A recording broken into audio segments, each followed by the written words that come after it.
le pécheur devenu prêcheur. Aujourd'hui, c'est la fête de Saint André, apôtre. Comme nous le savons, André, c'est le frère de Pierre, qui a été pécheur avec et comme lui, et qui est devenu prêcheur avec et comme lui. Donc ils étaient pêcheurs de poissons, et puis ils sont devenus prêcheurs.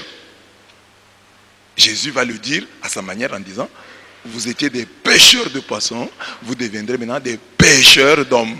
Des pêcheurs de poissons, pêcheurs d'hommes. En fêtant cet apôtre qui est mort martyr, nous sommes invités à nous engager résolument dans l'œuvre évangélisatrice. Aujourd'hui, en fêtant Saint André, le Seigneur nous invite à nous engager dans l'œuvre évangélisatrice. Comme je le disais au début de l'Eucharistie, étant des pécheurs, nous pouvons chercher des astuces pour nous faire pardonner. Et parmi les astuces que le Seigneur nous donne, il y a l'évangélisation. Nous pouvons au moins annoncer la bonne nouvelle. Même si nous ne sommes pas parfaits. Nous n'allons pas attendre d'être parfaits pour annoncer la bonne nouvelle. Annoncez la bonne nouvelle. Si vous dites au monde, Jésus est Dieu. Bon, il est Dieu. Si vous dites au monde, Jésus vous aime, il aime les hommes, c'est pas faux. Vous n'avez pas, pour dire ça, besoin d'être vous-même parfait. Non, on n'a pas besoin. Pour dire à quelqu'un, la prière est une bonne chose, vous n'avez pas besoin d'être des saints curés d'Ars. Et vous le dites, pas seulement avec vos paroles, mais avec votre vie. Avec votre vie. Quand vous venez à la prière, quand vous êtes là à temps, vous êtes en train de dire que la prière est une bonne chose. C'est tout ce que Dieu vous demande. Et Malachie 3 dit, ce jour-là Dieu jugera. Certains seront regardés comme des fils et des filles qui le servent. Et ça que j'appelle les fondamentaux. Et ça c'est simple. Et là tout le monde peut faire quelque chose pour son Dieu. Là tout le monde peut s'engager. C'est pas comme trop. Dieu ne nous demande pas midi à 14h. C'est pas une mer à boire. Être témoin de ce Dieu-là qui t'aime malgré tes péchés. Tu peux le faire. Quelle que soit ta faiblesse, tu peux le faire. Voilà l'appel d'aujourd'hui. André, fêté en ce 30 novembre, à qui Jésus dit, suis-moi, je ferai de toi pécheur d'hommes. Voilà. C'est ce que j'ai dit, c'est l'appel à évangéliser qui nous est lancé. Alors j'ai 3 points. Le premier point, à celui qui a, on donnera. Deuxième point, un nom qui en dit long. Et le dernier point, les prêcheurs et pêcheurs d'hommes. À celui qui a, on donnera. Dans ce premier point, je pose seulement une question simple. J'ai dit, pourquoi Jésus choisit-il des hommes occupés plutôt que des chômeurs? Parce que Jésus trouve des hommes qui travaillaient déjà. Il ne choisit pas les chômeurs. Comme apôtre, il choisit des gens qui travaillaient déjà, qui avaient un métier. Pourquoi? Parce que Jésus n'aime pas les paresseux. La Bible dit, le paresseux est semblable à une poignée d'ordures. Quiconque le touche secoue la main. Dieu ne peut pas vouloir à son service des paresseux. Dieu veut des bosseurs, des travailleurs. Et là, il a fait le bon choix. Si Jésus était tombé sur des paresseux, l'évangile ne serait pas parvenu jusqu'à nous. L'évangile est parvenu jusqu'à nous parce que quelque part, Jésus a opéré un bon choix. Il a choisi des bosseurs, des travailleurs. Alors que chacun se demande, j'ai aussi un ministère dans cette église, j'ai un travail, j'ai un engagement. Suis-je un bosseur? Suis-je un travailleur? Ou suis-je cette poignée d'ordures dont parle Siracide 22, 1 à 2? Poignée d'ordures. Le paresseux est semblable à une pierre crottée. Tout le monde le persifle. Le paresseux est semblable à une poignée d'ordures. Quiconque le touche secoue la main. Vous savez, par exemple, les jeunes qui viennent chez moi, je leur ai dit, j'ai acheté des livres. à Kinshasa. Pour eux, des bons livres. Je les ai mis chez moi. On a dit, quand tu es chez moi ici, lis. Un jour, ils sont venus, j'ai obligé. Allez, quittez la télévision, lisez. Alors, ils ont commencé à lire. Et je ne sais même pas s'ils ont lu vraiment. Hein, parce que je suis sûr qu'ils doivent avoir pris le livre à l'envers. Et il était en train de lire. Et puis il y a des gens, quand tu regardes celui-ci ne peut pas lire. Alors quand tu as une jeunesse comme ça désœuvrée, elle ne va pas servir à l'évangile. Jésus choisit des travailleurs. Hein? Parce que Jésus n'aime pas les paresseux. Quand tu es paresseux, tu l'es. Je ne sais pas comment on guérit de la paresse. Je doute fort qu'un homme puisse guérir de la paresse. Je doute. Quand tu es paresseux, tu l'es. Deuxième raison. Pourquoi Jésus choisit-il des travailleurs, des hommes occupés? Parce qu'il veut qu'ils soient notre unique choix. Il veut que nous le choisissions, que nous ne lui préférions rien, que lui soit au-dessus de tout. Comme il dit lui-même, si quelqu'un vient à moi sans haïr son père, sa mère, sa femme, ses enfants, ses frères, ses sœurs et jusqu'à sa propre vie, il ne peut être mon disciple. Le disciple de Jésus fait des choix déchirants. Il doit opérer des choix. Luc 14, 26. Il doit choisir.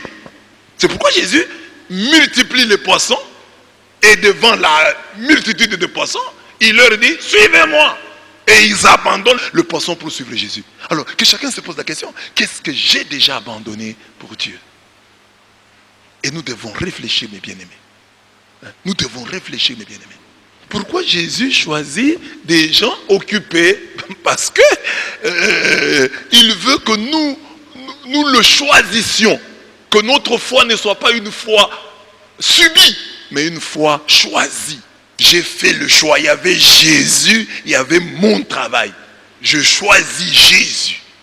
Alors maintenant, on se pose la question. Nous qui sommes là, le travail est là, Jésus est là, nous choisissons Jésus. Pourquoi Jésus choisit-il les gens occupés? Pour montrer que chaque métier est une propédétique à la mission. Chaque métier est une propédétique, une préparation à la mission, à l'évangélisation. Dieu choisit David le berger parce que paître les bêtes l'a préparé à diriger un peuple. Le Seigneur choisit ses prêcheurs parmi les pêcheurs car il sait que celui qui évangélise doit être un homme courageux pour aller en haute mer. C'est ça, aller en haute mer. Alors pour ça il faut du courage.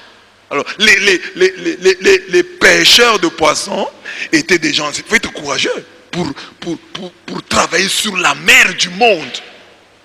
Ce n'est pas des pêcheurs qui étaient au bord du lac. Ce ne sont pas des pêcheurs du bord du lac. Ce sont des pêcheurs qui travaillent en haute mer, qui exposent leur vie. Jésus choisit ces gens de dire, ben oui, parce que l'évangile sera porté dans le monde. Au cœur du monde, dans la mer du monde. Il faut donc des gens aguerris, préparés, qui ont le courage. C'est dans la haute mer que s'opèrent les pêches et les prêches miraculeuses.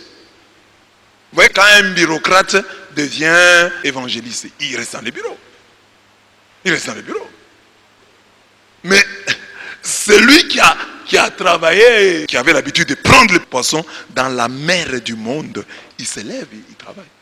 Dans la même veine, il est incompréhensible d'avoir un avocat qui ne soit intercesseur. Donc, quand Dieu appelle un avocat, il dit, toi tu es avocat, tu avais l'habitude de plaider la cause des gens au tribunal. Viens maintenant plaider la cause de tes frères devant moi. Donc, tout avocat appelé par Dieu doit devenir intercesseur. Il dit, mon métier d'avocat m'a préparé au ministère d'intercession. Un professeur et un journaliste doivent être des évangélistes. Professeur, je donne déjà cours, je dois évangéliser. Journaliste, je donne des nouvelles, je dois annoncer la bonne nouvelle. Un banquier qui ne sache thésauriser de l'argent pour Dieu. Donc un banquier, quand il est au service de Dieu, il doit savoir utiliser l'argent et les talents qu'il a pour progresser dans la vie. Pour progresser, pour faire progresser l'évangile. Un médecin, habitué à toucher le corps, à soigner les gens, doit être impliqués dans la charité. Donc on doit trouver dans le service social de l'église des médecins.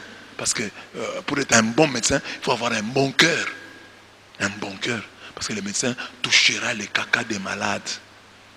Touchera leur sang. Verra leur pu. Alors, comment Dieu peut t'appeler comme médecin, mais tu n'es pas charitable? Dieu t'appelle comme médecin, tu n'es pas patient. C'est-à-dire, le service des médecins, les médecins à l'église ici, devraient être des écoles de patience, des écoles de charité. Non seulement que tu dois utiliser ça pour évangéliser, mais tu dois considérer ça comme Dieu te préparant à évangéliser. Pourquoi est-ce que Dieu choisit-il des hommes occupés?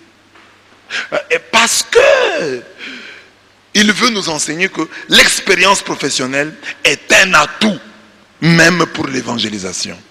Celui qui a déjà travaillé est très différent de celui qui ne l'a jamais fait. C'est que Ben Sirac, le sage, dit sur l'expérience acquise par le voyageur peut être appliqué mutatis mutandis à l'expérience professionnelle. On a beaucoup appris quand on a beaucoup voyagé. On a beaucoup appris quand on a beaucoup travaillé. Et un homme d'expérience parle avec intelligence. Celui qui n'a pas été à l'épreuve connaît peu de choses. Mais celui qui a voyagé déborde de savoir-faire. Alors je dis, celui qui a travaillé déborde de savoir-faire. J'ai beaucoup vu au cours de mes voyages et j'en ai compris plus que je ne saurais dire. Siracide 34, 9 à 11. Pierre et André travaillaient en équipe. Jacques et Jean travaillaient au sein de l'entreprise familiale. Ces détails doivent les avoir aidés à travailler en équipe. Après cela, le Seigneur désigna 72 autres et les envoya deux par deux en avant de lui, dans toute ville et tout endroit où lui-même devait aller. Luc 10, 1. Donc, les apôtres ont travaillé en équipe. Mais c'est parce que déjà au départ, ils travaillaient en équipe.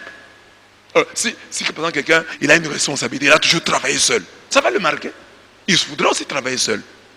Mais ceux qui travaillent en équipe, ceux qui ont déjà travaillé, ils ont acquis une expérience professionnelle. Jésus a appelé des gens qui travaillaient en équipe, qui œuvraient ensemble au sein de l'entreprise familiale. Et il les appelle.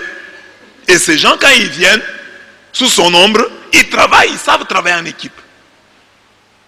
Amen. Donc l'expérience professionnelle est très importante. C'est ainsi que vous voyez, dans toute entreprise, quand vous voulez travailler, on vous demande autant d'années d'expérience. Parce que quelqu'un qui a de l'expérience va bien travailler. C'est vrai que l'expérience, on doit l'acquérir après un certain moment. Il faut commencer quelque part. Mais Dieu, avant de t'appeler à son service, s'appuie sur l'expérience que tu as dans tel autre domaine qui peut même être profane. Cette expérience, il veut la mettre au service de l'évangile. Alors, que chacun considère que son passé professionnel, son présent professionnel doit servir la cause de l'évangile. Non seulement que le métier en lui-même doit t'aider à évangéliser, mais ton expérience doit t'aider. Parce que tu peux être un forgeron. Bon, tu travailles seulement avec l'acier. C'est difficile que là tu évangélises parce que ce que tu vois le plus souvent sont du fer, de l'acier. Contrairement à celui qui est médecin, il voit des malades, donc il peut leur parler de Jésus, il peut leur parler de la prière. Contrairement à l'enseignant, il voit des étudiants, il voit des élèves, il peut leur parler de Dieu, il peut les inviter à la prière. Alors, le forgeron là, lui peut utiliser son art. C'est les saints révélés par son art. Il dit, voilà, nous comme forgerons, nous prenons parfois le fer, qui est un métal dur, et nous le travaillons à la fonte. Et après, nous pouvons faire autre chose. Nous pouvons fabriquer une houe, fabriquer une hache, fabriquer une machette avec le fer. Donc, il doit être, ce métier doit l'aider quand il rencontre des problèmes, des gens qui ne se convertissent pas, disent non, je vais travailler cet homme comme j'ai travaillé le fer. Ça c'est un aspect. Mais maintenant ceux qui sont dans le métier, je suis enseignant. Est-ce que je sais glisser dans mes cours quelque chose sur Dieu? Je suis médecin, je sais profiter pour parler un peu de Dieu. Voilà l'invitation. Voilà pourquoi Dieu appelle des gens occupés. Alors, ici, si tu veux que Dieu t'appelle, sois occupé. Et Dieu t'appellera. Sois occupé. 2. Un nom qui en dit long. André vient de andros, qui signifie homme, mâle, courageux, viril. Évangéliser n'est pas un jeu d'enfant. Aussi Dieu appelle-t-il des hommes qui ont l'abnégation des pionniers et qui ont le courage des martyrs. André, on l'appelle le protoclé, le premier appelé. Les autres viennent. Jésus a déjà un peu de gloire. Nous tous ici, nous venons, Jésus est connu. Être disciple de Jésus, c'est déjà un honneur. Mais André, lui, le premier appelé, il ne connaissait pas Jésus. Nous avons déjà entendu parler des miracles de Jésus. Nous avons déjà entendu que Jésus sauve l'humanité. Nous avons déjà entendu que Jésus est mort pour nous sur la croix. André, lui, n'avait pas entendu tout ça. On lui a dit, viens, je ferai de toi pécheur. Il a accepté. Dans l'évangile des gens, c'est lui qui va parler de Jésus à son frère Simon. Il dit, nous avons trouvé le Messie. C'est André. Comment il a su que c'était le Messie? Il a l'abnégation, la foi des pionniers, de ceux qui commencent. Et ceux qui commencent ont toujours une grâce particulière. Il faut être homme pour commencer. Pour faire le premier pas, il faut être courageux. Il faut avoir une force d'âme pour commencer. Ce qui coûte à beaucoup d'entre nous, c'est le premier pas. C'est le premier pas qui coûte. André fait le premier pas. Donc, quand on s'est dit homme, on doit faire le premier pas. Et dans la Bible, lorsqu'Israël crie de joie à l'arrivée de l'arche dans son camp, les Philistins prirent peur. Et qu'est-ce qu'ils se dirent les uns aux autres? Fortifiez-vous et soyez des hommes. Soyez des androïdes. Philistins, de peur que vous ne soyez asservis aux Hébreux, comme ils vous ont été asservis. Soyez des hommes et combattez. Un homme se bat. Soyez des hommes et combattez. David, quand il veut laisser son trône à son fils Salomon, que lui dit-il? Il dit, je m'en vais par le chemin de toute la terre. Fortifie-toi et sois un homme. L'évangile requiert des hommes, des courageux, des gens qui sont prêts à prendre des risques. L'évangile en a besoin. Et regardez, André, son courage lui fit jouer le rôle d'intermédiaire entre Jésus et les hommes. Ce rôle se voit aussi dans le fait que c'est lui qui rencontre le premier son frère Simon et lui dit, nous avons trouvé le Messie. Ce qui signifie Christ. Voilà, André nous résume ce qu'est l'évangile. Dire au monde, j'ai trouvé le Messie. Nous avons trouvé le Messie. J'ai trouvé le Messie, c'est individualiste. Mais nous avons trouvé le Messie, c'est nous comme communauté. Moi et les autres. Je ne suis pas seul. Je ne suis pas sorti de la cuisse de Jupiter. Donc, je ne viens pas à vous tel un météore. Non, non. Nous sommes une communauté. Nous avons trouvé le Messie. C'est-à-dire, quand tu évangélises, tu fais de ces évangélisés-là des fils de Dieu, mais aussi des fils de l'Église. C'est quoi tu dis? Nous avons trouvé le Messie. Tu vas dire, ah, j'ai converti tel, j'ai gagné telle âme, mais l'âme n'est pas restée attachée à l'église. L'âme que tu convertis doit être attachée à l'église. Doit aimer l'église. Et c'est lui qui amène Simon auprès de Jésus. Et Jésus lui dit, tu es Simon, fils de Jonas, tu seras appelé Céphas. Et ça touche déjà que André, il appelle Simon, son petit frère, il l'amène auprès de Jésus, et c'est Simon qui devient pape. Imagine un peu. C'est toi qui as amené Pierre. C'est toi qui as amené Simon, et Simon devient pape. Comment tu vas te sentir? Il appelle André, le grand frère. Le grand frère va appeler le petit frère, et c'est le petit frère qui devient pape. Il choisit Matthieu qui travaillait aux impôts, et au lieu de lui confier la caisse, il confie à Judas, qui ne connaissait rien en matière de finances. Il devait donner les finances à Matthieu. C'était un spécialiste, mais il donne ça à Judas. Alors, il n'a pas seulement, André n'a pas seulement l'abnégation des pionniers, il a aussi le courage des martyrs. Parce qu'André est mort martyr. C'est pourquoi nous portons le rouge. Il est mort martyr. André. Et lui a été crucifié sur la croix que nous connaissons, la croix de Saint-André. Une croix en forme de X. On voulait aussi le mettre sur la croix. Il a dit non, moi je ne peux pas mourir sur la croix comme Jésus. Alors moi, trouver une autre croix. Alors on a trouvé une croix sous forme de X. C'est ça qu'on appelle la croix de Saint-André. Vous pouvez trouver à des endroits des croix comme ça. C'est la croix de Saint-André. André, lui, a été tué sur une croix en forme de X. On l'appelle la croix de Saint-André. Si vous voyez cette croix-là, il faut dire, ah, ça c'est quelle croix? Ça c'est la croix des occultistes. Non, non, c'est la croix de Saint-André. Lui a été tué sur une croix pareille. Parce qu'il avait refusé qu'on le tue sur la croix qui aurait la même forme que la croix du Christ.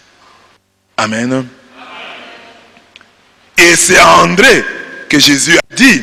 Puis André et Philippe lui dirent à Jésus.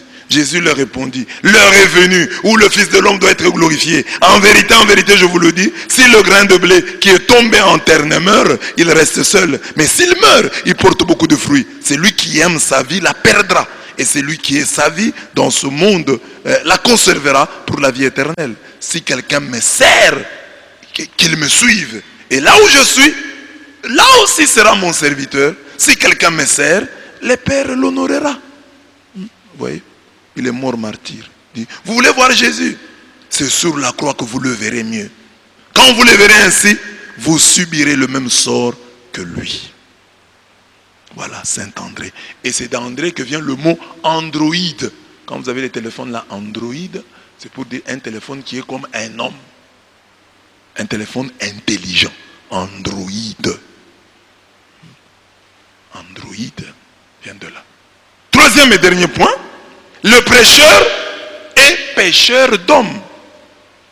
Quand il appelle ses disciples, Jésus leur dit, suivez-moi et je vous ferai pêcheur d'hommes. Matthieu 4, 19. Voici les préalables pour être prêcheur et pêcheur d'hommes. Il faut que Dieu vous envoie, il faut que Dieu vous appelle. Parce que les choses que vous forcez, oh je suis chrétien parce que mon père l'était, oh je suis prédicateur parce que mon père l'était. Il y a des problèmes. Vous verrez maintenant beaucoup d'églises là. Vous voyez les églises de réveil là, où les pasteurs meurent, le fils prend la relève. Vous verrez après 20 ans, ces églises là vont disparaître. Si l'enfant n'a pas été appelé, n'a pas reçu un vrai appel de Dieu, ça n'ira pas. Ça n'ira pas. Il peut tenir pendant 5 ans, mais après ça n'ira pas. Il faut que l'enfant ait reçu un vrai appel. Parce que ça veut dire, comment prêcher sans être d'abord envoyé? Et je l'ai dit ici, hein, je l'ai dit ici dans le texte avec des belles phrases. J'ai dit ceci. Au commencement était l'appel. J'ai dit, on ne peut pécher les hommes sans avoir été soi-même péché par Dieu. Être appelé, c'est comprendre qu'un ordre de mission, un mandat est caché dans notre ADN. Il faut donc découvrir son appel, sa vocation, sa mission. Et ne pas découvrir, c'est pourquoi on est là, fait de nous des imposteurs, fait de nous des charlatans. Sans vocation, on ne peut tomber que dans le plagiat. Les gens qui n'ont pas été appelés sont là en train de plagier les autres. Encore que pour bien plagier, il faut en avoir les capacités. Parce que nous survivons, nous vivons aussi par imitation. Vous ne pouvez pas vivre en vase clos. Nous pouvons nous imiter. Mais même pour imiter l'autre, il faut en avoir les talents, il faut en avoir les capacités. Loin de notre appel, nous sommes des menteurs. Loin de nous. Quand vous n'êtes pas appelé, vous êtes un menteur. C'est le mensonge que prophétisent en mon nom les prophètes. Je ne les ai point envoyés. Je ne leur ai point donné d'ordre. Je ne leur ai point parlé. Ce sont des visions mensongères, vaines prédictions, des tromperies de leur cœur qu'ils vous prophétisent. Jérémie 14, 14. Comme tu as déjà retenu Matthieu 7, 7, le verset des mendiants. Retiens aussi Jérémie 14, 14, les versets des faux prophètes. Lorsqu'on est en dehors de sa vocation, ou qu'on en est sorti, on ne brille pas. On ne brille pas. On ne se distingue pas. On est banal. On est ordinaire. On est routinier. On stagne. Et même si l'on brille, on le fait à la manière d'une luciole. Quand la vocation fait défaut, on aime un travail sans rencontrer l'amour de ce dernier. Oh, j'aime le métier d'avocat. Est-ce que le métier d'avocat t'aime? Si tu as reçu un appel, tu vas aimer le métier d'avocat et le métier d'avocat va t'aimer. Tu vas aimer le métier de médecin et le métier de médecin va t'aimer. Mais il y a des gens qui aiment des métiers qui ne les aiment pas. La loi de la vocation est simple. Ou on est un appelé à part entière, ou on est un appelé entièrement à part, c'est-à-dire à côté de la plaque. Est-ce que vous avez été appelé? Vous êtes chanteur, vous avez été appelé. Est-ce que vous brillez dans la chorale? Est-ce que vous sentez une force en vous, hein? Comme je vais dire au deuxième point. Qu'est-ce qui vous pousse à chanter? Quand vous êtes appelé, il y a un autre signe. Vous confessez promptement. Quand l'appel de Dieu a retenti, on ne sait pas attendre. On confesse de sa bouche, comme nous dit la première lecture. On croit dans son cœur, mais on confesse de sa bouche. Si tes lèvres confessent que Jésus est Seigneur, et si ton cœur croit que Dieu l'a ressuscité des morts, tu seras sauvé. Car la foi du cœur obtient la justice, et la confession des lèvres le salut. Romains 10, 9 à 10. Quand l'appel a retenti, on ne peut plus résister. Le lion rugit, qui ne serait effrayé? Le Seigneur, l'Éternel parle, qui ne prophétiserait? Amos 3, 8. L'appel de Dieu est irrésistible. Quand Dieu t'a appelé, tu vas te retrouver en train de chanter pour lui. Même si tu ne le veux pas. Regardez, l'histoire de Jonas peut nous instruire. Hein? Jonas fuit, mais Dieu le poursuit. Mais Dieu pouvait choisir quelqu'un d'autre, lui dit, seulement toi. Tu iras, tu prêcheras ma parole. J'aime ce texte. Un homme de Dieu qui fuit et Dieu le poursuit. Dieu veut dire, mais toi, je t'abandonne, j'ai beaucoup d'autres personnes. Dieu dit, seulement toi, tu dois prêcher. Il y a aussi des gens ici qui fuient le travail de Dieu. Et Dieu te dit, c'est seulement toi. Il y a une tempête dans ta vie. Parce que tu as fui le travail de Dieu. Parce que Dieu tient tellement à toi qu'il ne veut pas confier cette responsabilité à quelqu'un d'autre. C'est toi ou rien. Il y avait beaucoup de mains lors de la guerre contre les Amalécites. Pourquoi Dieu n'a-t-il pas voulu que Aaron lève ses mains? Que Our lève ses mains et dit seulement les mains de Moïse. Même quand il est fatigué, seulement ses mains. C'est ce que Dieu aussi te dit. Seulement toi. Tu es le premier et le dernier de ta série. Si tu ne fais pas ce que tu as à faire, personne d'autre ne le fera. Personne d'autre ne le fera. C'est ce que Dieu nous enseigne à travers les mains levées de Moïse. Dieu pouvait dire, bon, Moïse est fatigué, Aaron lève les mains. Our lève les mains. Non, non, seulement Moïse. Jonas a refusé d'accepter. Dieu pouvait dire, voilà, Jonas, tu refuses, je vais chercher quelqu'un d'autre. Dieu a dit, seulement toi, Jonas. L'appel de Dieu. Le prêcheur est pêcheur d'hommes. Quel est l'objectif, la finalité du travail de l'évangélisation? Nous évangélisons pour amener les gens à invoquer le nom du Seigneur. Parce que Romains 10, 13 dit, quiconque invoquera le nom du Seigneur sera sauvé. Il faut amener les hommes à la prière pour leur salut. Donc ici, par exemple, à la paroisse, je vais dire, j'ai réussi ma mission si je fais de vous des hommes de prière. Je vous parle à vous pour que vous parliez à Dieu. C'est ça l'évangélisation. Parler aux hommes, leur apprendre à parler à Dieu. Leur apprendre à invoquer Dieu. Si, malgré tout le travail que nous faisons ici, vous ne devenez pas des hommes et des femmes de prière, nous n'avons pas réussi. Parce que nous devons vous amener à invoquer le nom du Seigneur pour être sauvés. Romains 10, 13. Un autre préalable, quand prêcheur, on veut pécher les hommes. Il faut savoir, comme le dit la première lecture toujours, que la foi vient de ce qu'on entend. Romains 10, 17. La foi vient de ce qu'on entend. L'évangélisation sera facile partout où elle rencontrera des âmes belles et déjà touchées par la grâce. Donc, quand vous rencontrez une belle âme touchée par la grâce, vous n'avez pas à faire des pieds et des mains pour qu'il se convertisse. La parole que vous annoncez lui suffit, se convertit. C'est ça que je vous prêche souvent, être seulement une belle âme. Et même quand tu ne sais pas être une belle âme, ça va te retenir pour ne pas montrer que tu es une mauvaise âme. je m'arrête ici. Non, je ne peux pas aller là-bas. Je m'arrête ici. Et pareilles âmes ne cherchent pas des raisons pour ne pas croire. Une belle âme ne fait pas ça. La foi vient de ce qu'on entend, et ce qu'on entend vient de la parole de Dieu. Il n'a pas besoin de dire, ah oh, l'abbé lui-même ne pratique pas ça. Je n'ai pas besoin de voir l'abbé pratiquer ça. Moi, ma foi vient de ce que j'entends. Et ce que j'entends, c'est la parole de Dieu. Si l'abbé me prêche quelque chose, je vérifie, est-ce que c'est exact? C'est exact. Donc je dois mettre ça en pratique. Je ne dis pas, c'est exact. Mais comme lui ne met pas ça en pratique, je ne mets pas en pratique. C'est son problème. Soyez des belles âmes. Les belles âmes cherchent et trouvent des raisons de croire en Dieu seul. La foi vient de ce qu'on entend. Moi, je cherche des raisons de croire en Dieu. Je ne peux pas regarder la Bible. Quelles sont les raisons que Dieu me donne de croire en lui? C'est ça qui me suffit. La foi vient de ce qu'on entend. Vous voyez, par exemple, aujourd'hui, les chrétiens ne comprennent pas. Vous voyez l'archevêque de Paris, le cardinal Aupetit, un bon évêque. On vient de trouver qu'en 2000, c'est pas 12 avant même qu'il soit évêque, il aurait eu une relation avec une femme comme ça. Et lui dit qu'il n'y a rien eu de mauvais, etc. Mais comme la presse a utilisé ça, bon, avec la pression de la France et des journalistes, il a remis sa charge entre les mains du pape. Pour que le pape dise s'il peut continuer ou pas. Mais, bon type. Mais, que fait le monde? Le monde, c'est ça aujourd'hui. Comme si le monde était parfait. Et puis cet homme-là était médecin. Il était médecin. Il a renoncé à sa vie de médecin. Il est devenu prêtre. Il est devenu prêtre tardivement. Ce n'est pas des vocations tardives. Et puis il est devenu évêque. Archevêque de Paris. Alors pour ça, hein, une histoire comme ça, parfois il y a des gens sévères à son endroit.